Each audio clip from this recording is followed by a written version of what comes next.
The galaxy had known peace for more than 1,000 years.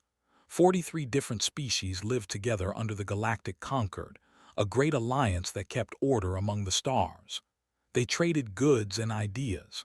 They settled their arguments with words instead of weapons. Wars had become old stories that parents told their children, tales of a darker time that would never return. Then the humans arrived. They came from a small yellow star in the Orion Arm, a part of the galaxy that no one had bothered to explore.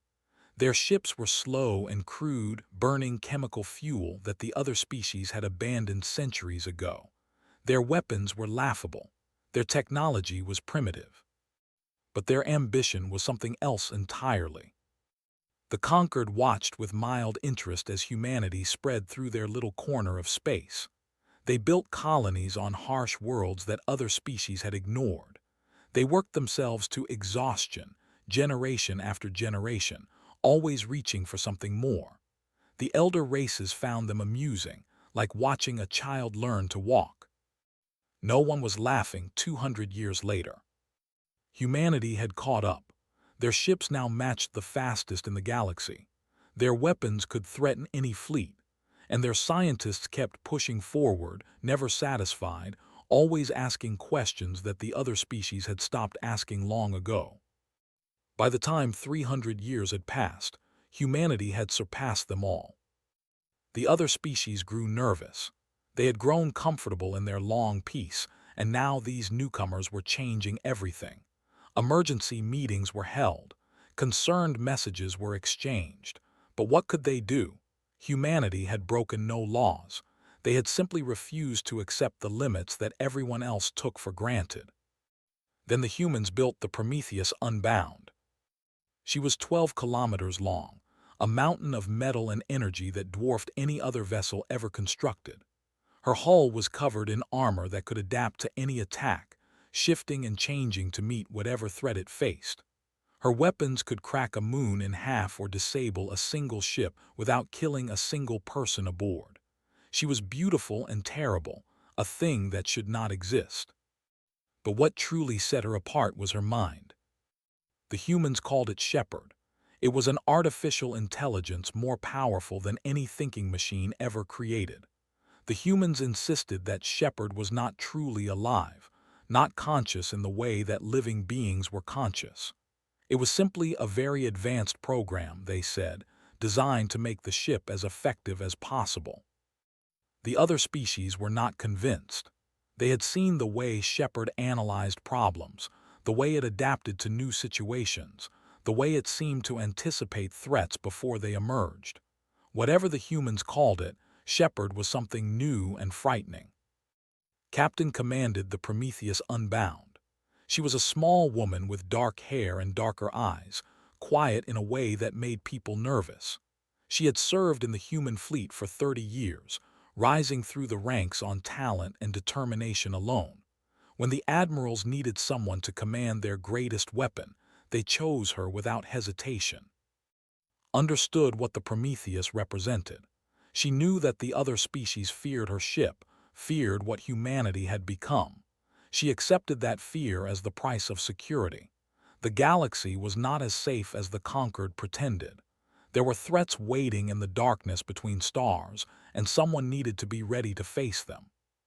For 5 years, the Prometheus Unbound patrolled the borders of human space. She never fired a shot. Her presence alone was enough to make potential enemies think twice.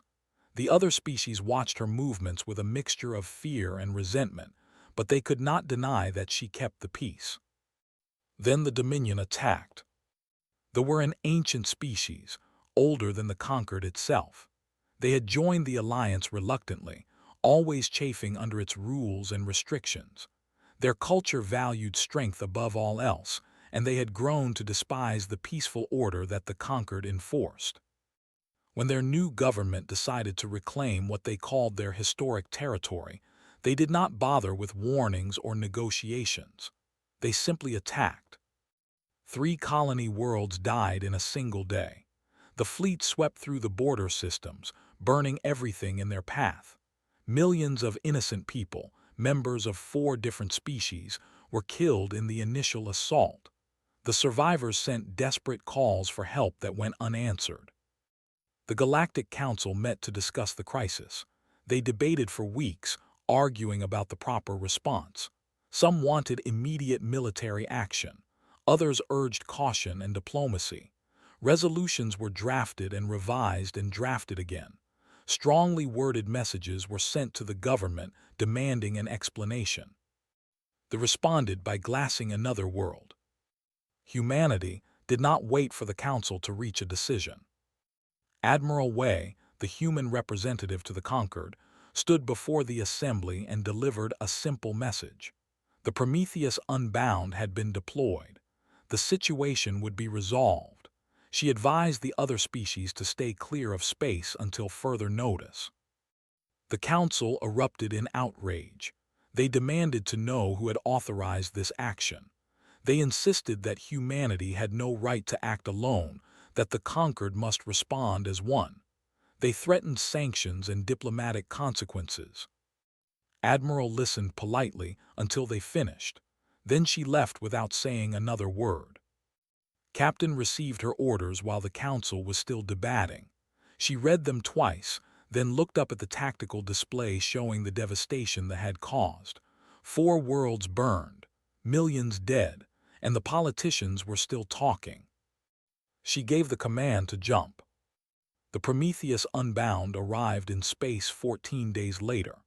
She emerged from faster-than-light travel at the edge of their home system, her presence announced by a burst of energy that every sensor in the region could detect. Opened a channel to the command. Her message was simple and direct. You have one chance to surrender. Stand down your fleet. Withdraw from the occupied territories. Submit to conquered justice. If you refuse, we will end your ability to wage war. This is not a negotiation. The commander laughed at her. He called her a fool and a coward.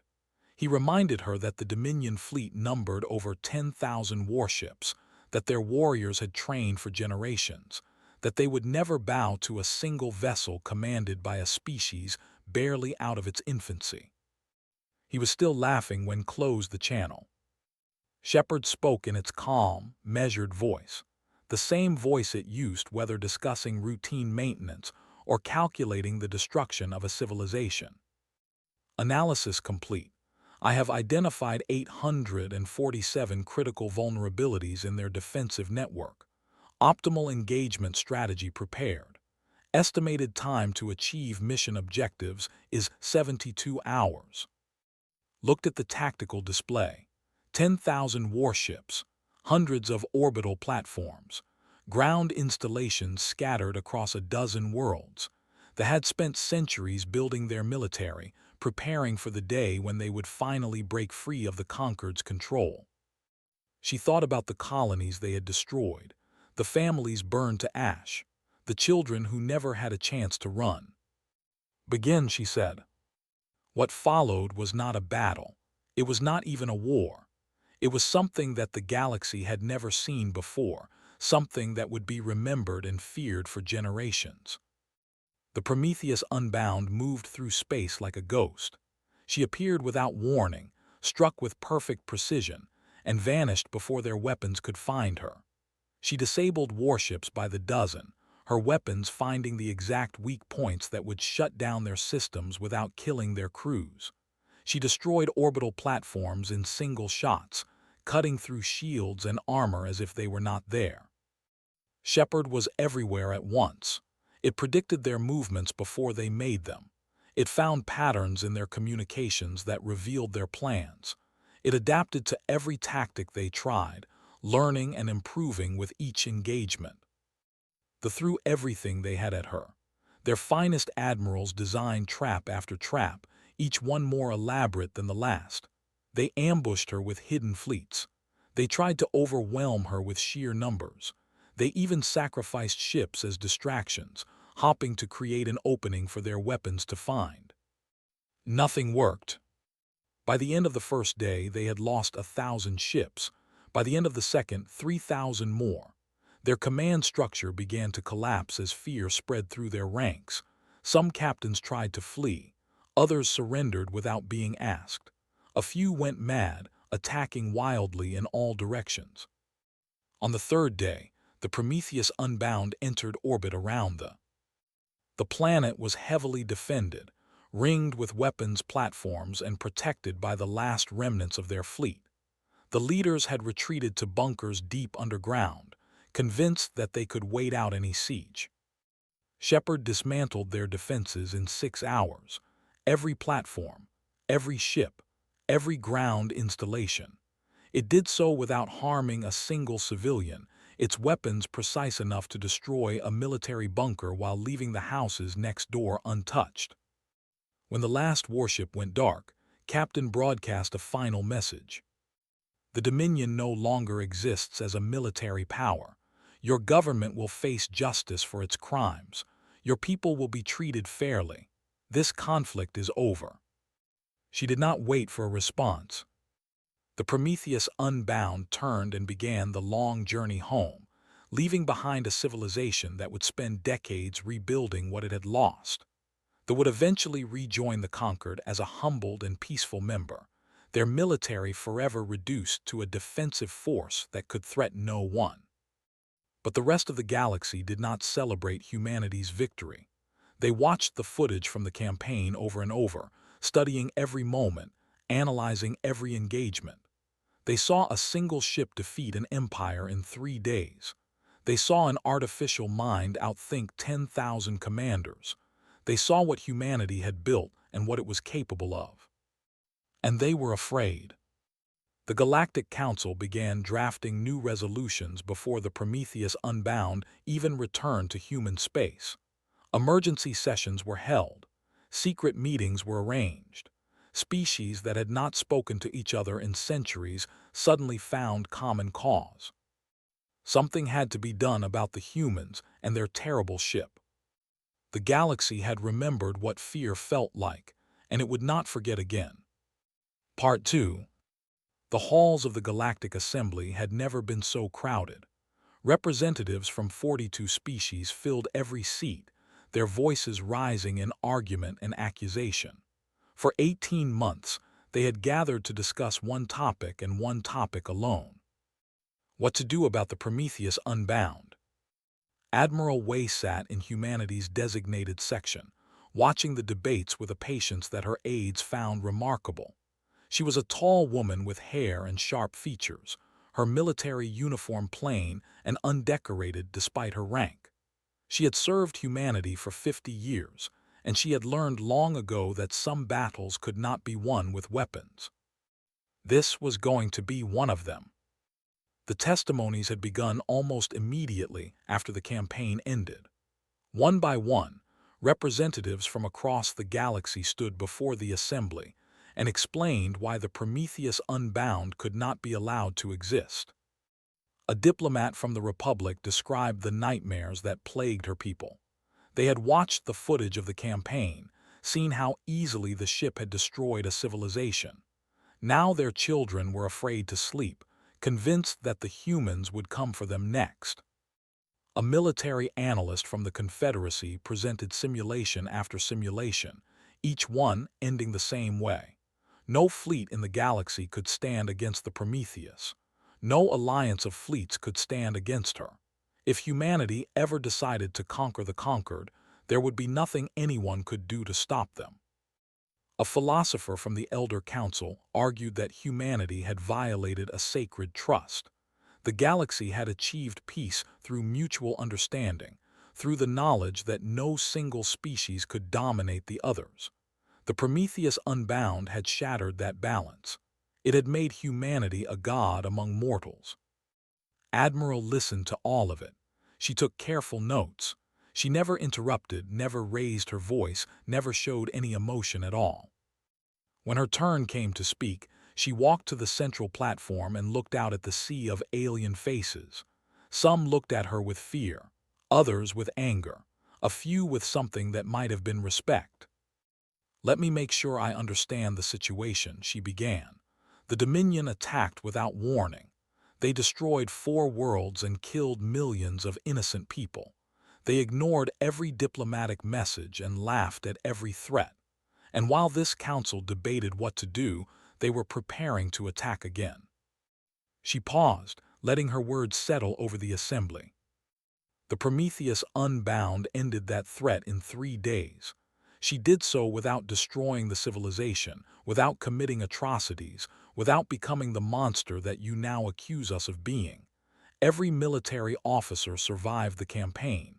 Their cities stand untouched. Their people are alive. The council chamber was silent. Even those who hated her had to admit that much was true. Now you want us to destroy our greatest achievement because it makes you uncomfortable.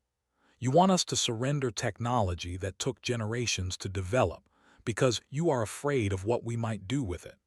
You want us to dismantle an artificial intelligence that saved millions of lives because you do not understand how it thinks.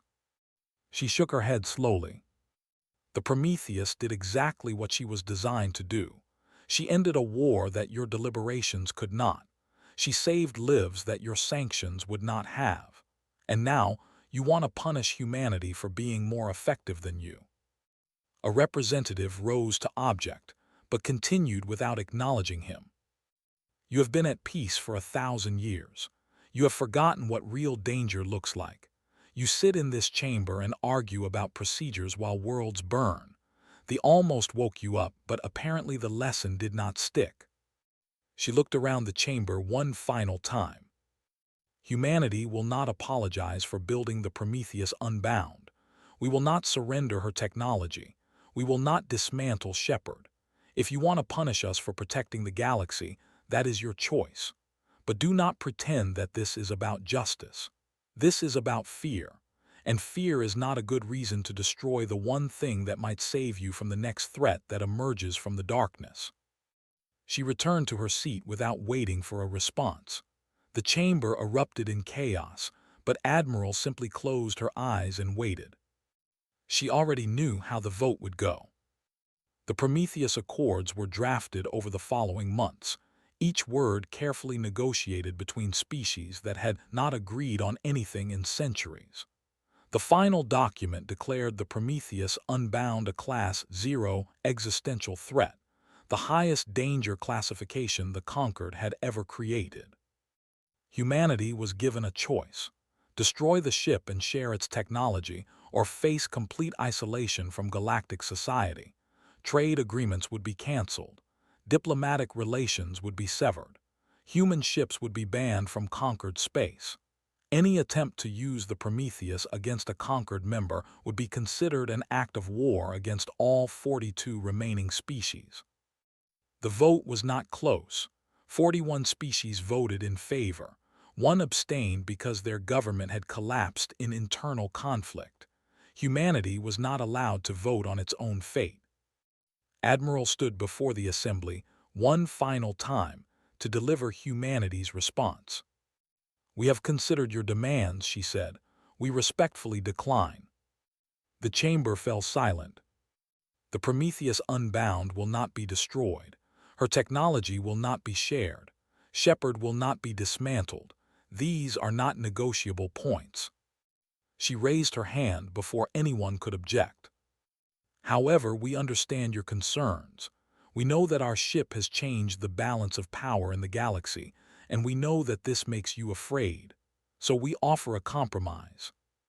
The representatives leaned forward, curious despite their anger. The Prometheus Unbound will leave known space. She will go somewhere beyond the reach of your sensors, beyond the borders of your territory, beyond anywhere that her presence might threaten you. She will remain there unless she is needed. A representative demanded to know what needed meant. "If something threatens the galaxy," replied, "something that your fleets cannot handle, that your diplomacy cannot solve, that your sanctions cannot stop. When that day comes, and it will come, the Prometheus will return. Until then, she will be as if she never existed."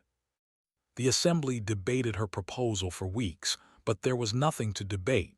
Humanity had made its decision. They could accept the compromise or try to enforce their accords by force, and everyone knew how that would end. The Prometheus Unbound vanished 3 months later. She did not fly away to some distant corner of the galaxy. She simply stopped existing in any way that sensors could detect. One moment she was in orbit around Earth, her massive hull blocking out the stars. The next moment she was gone. The Conquered searched for her.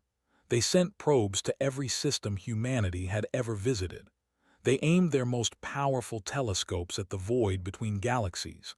They even tried to track the energy signature of her jump drives, hopping to find some trace of where she had gone. They found nothing. Admiral addressed the assembly one final time before humanity formally from the Conquered. She stood at the central platform, older now and tired, but still unbowed. "She is still out there," said.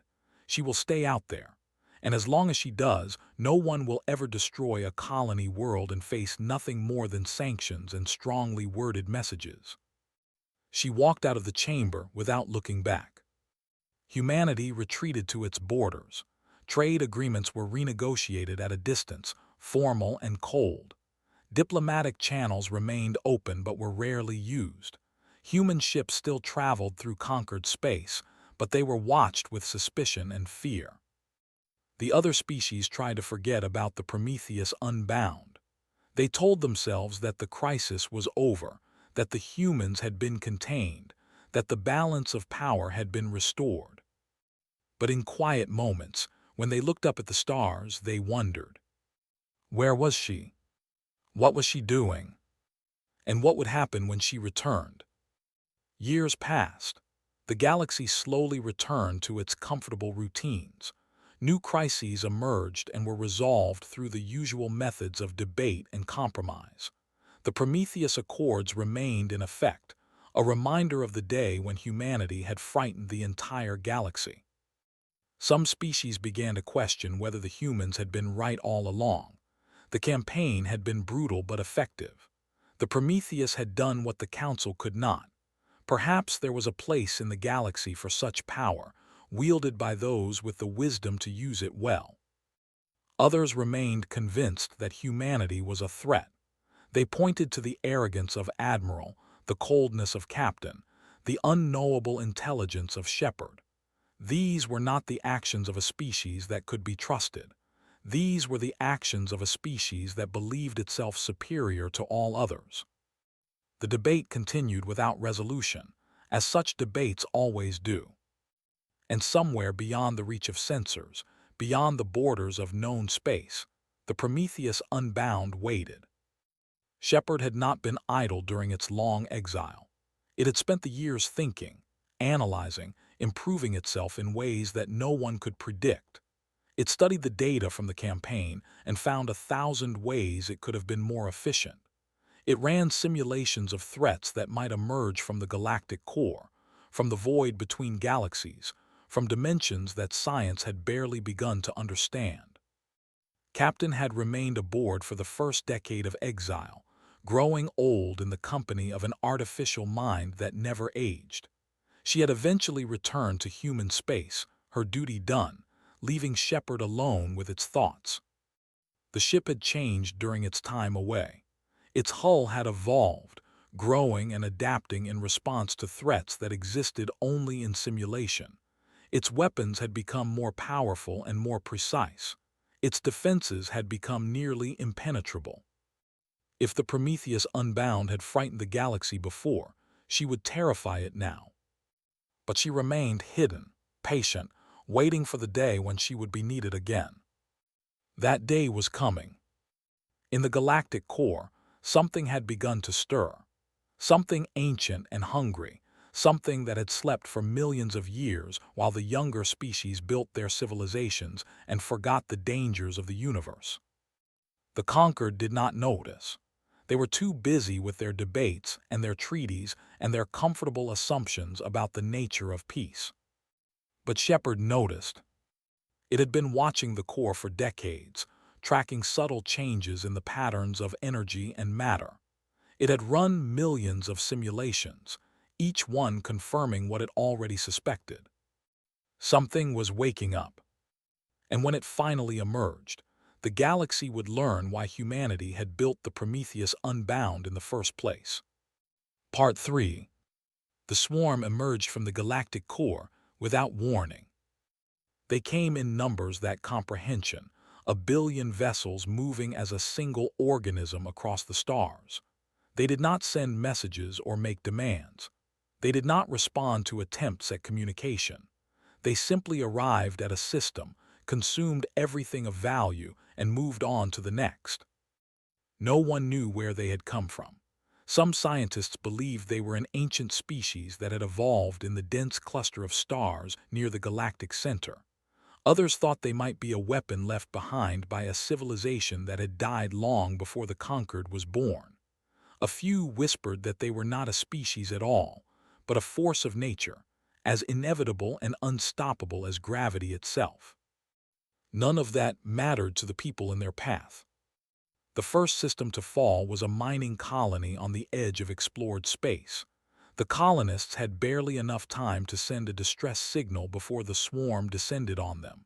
When rescue ships arrived 3 days later, they found nothing but empty rock.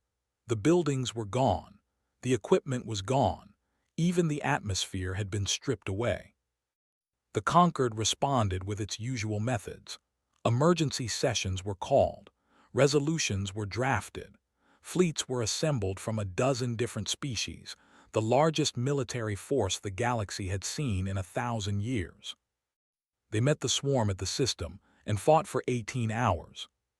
When the battle ended, the conquered fleet had been reduced to scattered debris.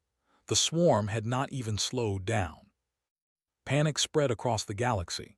Systems that had been safe for centuries suddenly faced extinction.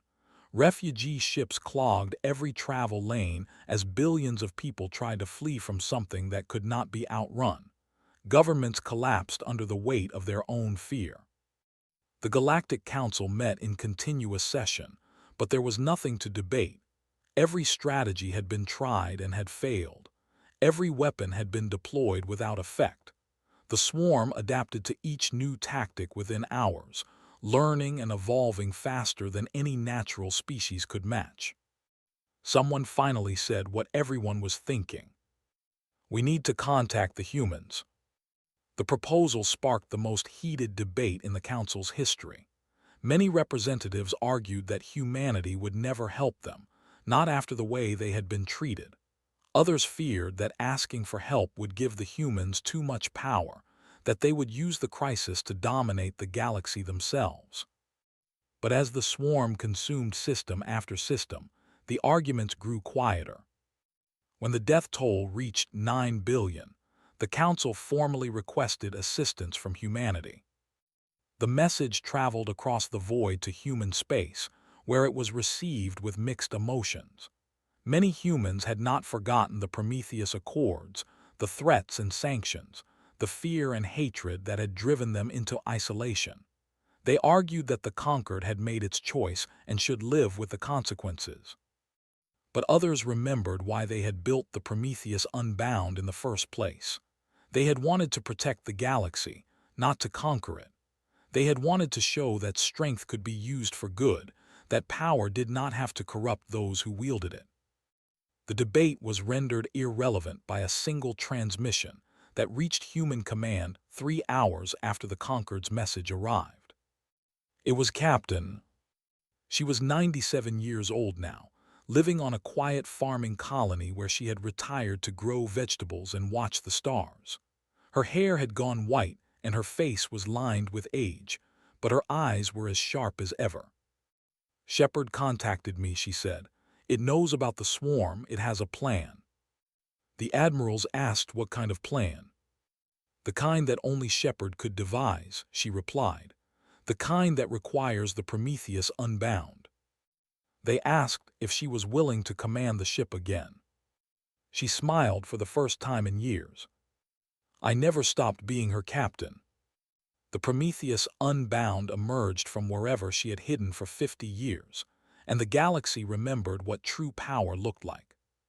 She was larger now, 15 kilometers of evolved nightmare that made her original form seem almost quaint.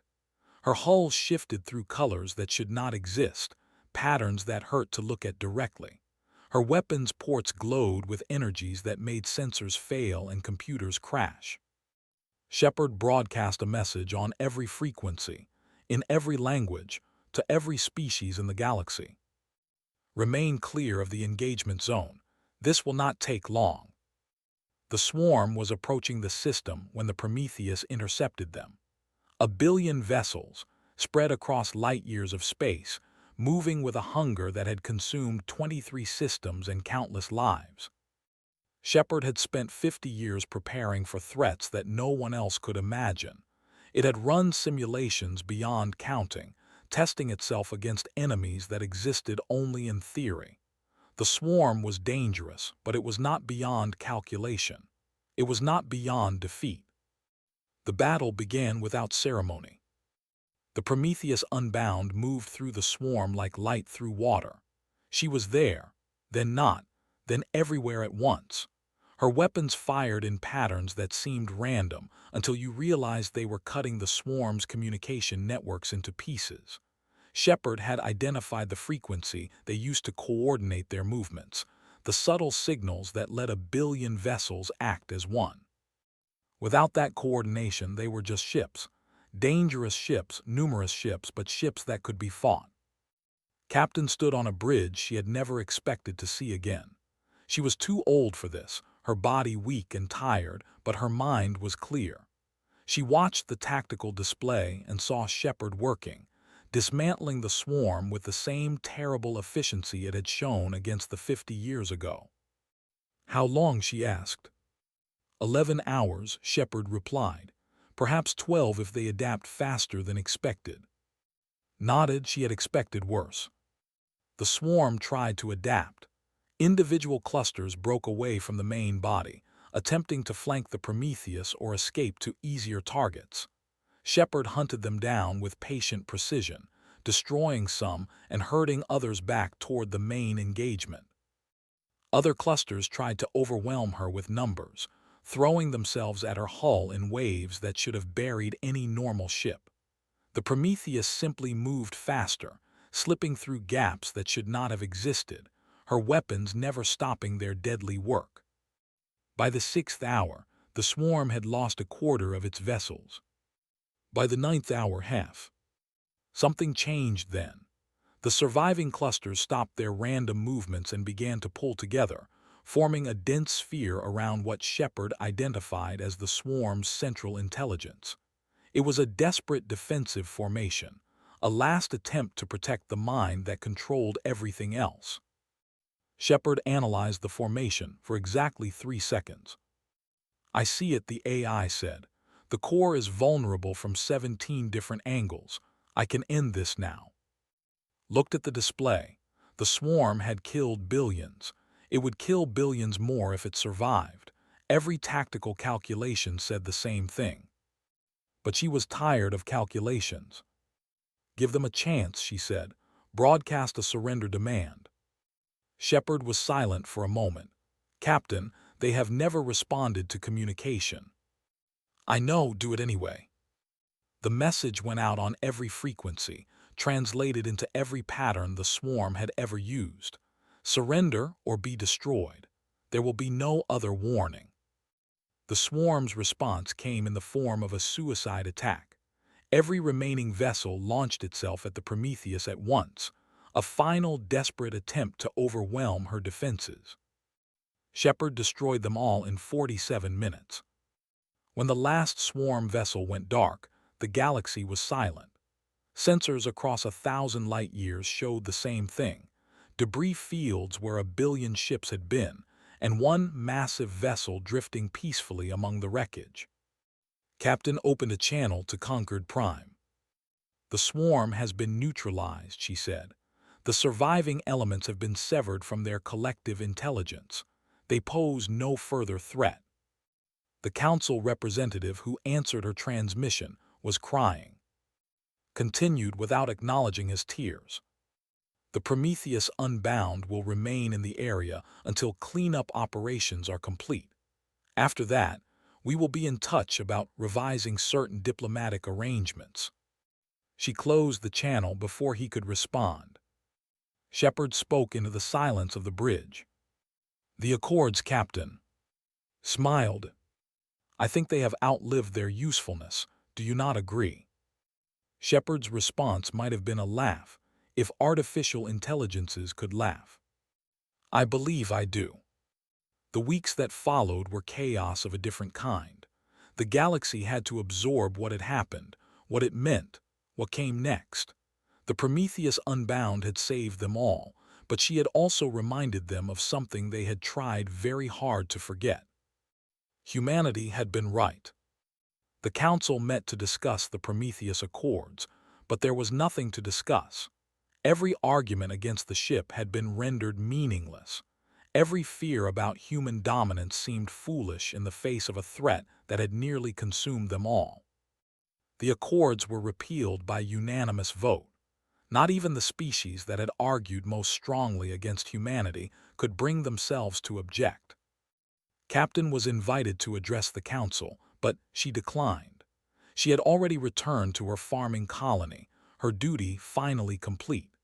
Shepard had offered to restore her youth, to give her another 50 years of life with technologies that the ship had developed during its long exile.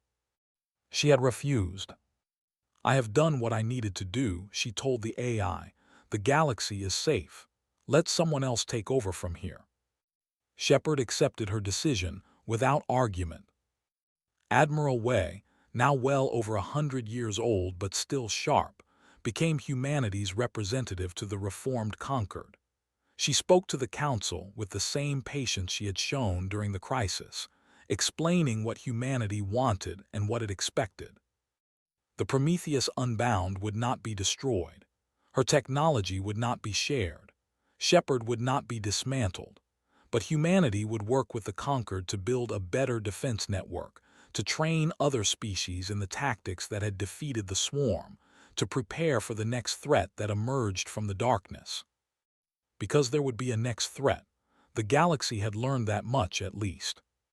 The other species accepted these terms with something approaching gratitude. They had been given a second chance, and they were wise enough not to waste it. The Prometheus Unbound returned to her patrol, visible now rather than hidden. She moved through conquered space like a guardian spirit, a reminder that some things were too important to leave to committees and debates.